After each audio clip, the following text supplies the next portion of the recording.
ഹരേ ഗുരുവായൂരപ്പ തൃപ്പാദ സമർപ്പണം.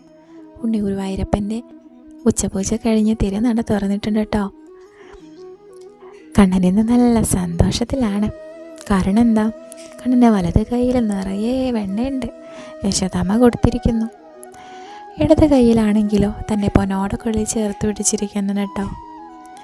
സർവാഭരണ വിഭൂഷിതനായിട്ടാണെന്ന് ശ്രീലകത്ത് തിളങ്ങി നിൽക്കുന്നത്. കണ്ണൻ്റെ കാലിൽ പൊൻതളകൾ കാണാം. പട്ടുകോനകം ചുറ്റിയിട്ടുണ്ട്. അരയിൽ കിങ്ങിണി കാണാനുണ്ട്. കഴുത്തിലാണെങ്കിലോ വരമാലയും കുണ്ടമാലയും എല്ലാം ധരിച്ചിട്ടുണ്ട്. പീലിത്തിരുമുടിയുടെ മുകളിൽ തിരുമുടിമാലകളും. എന്ത് ഭംഗിയാണെന്നറിയോ കണ്ണനെ കാണാനായിട്ട്. പുഞ്ചിരി തൂക്കി നിൽക്കുന്നു. ഒരു കുഞ്ഞി കണ്ണനാണ് കേട്ടോ അന്ന് ശ്രീലകത്ത്. ഹരേ ഗുരുവായൂരപ്പ ശരണം.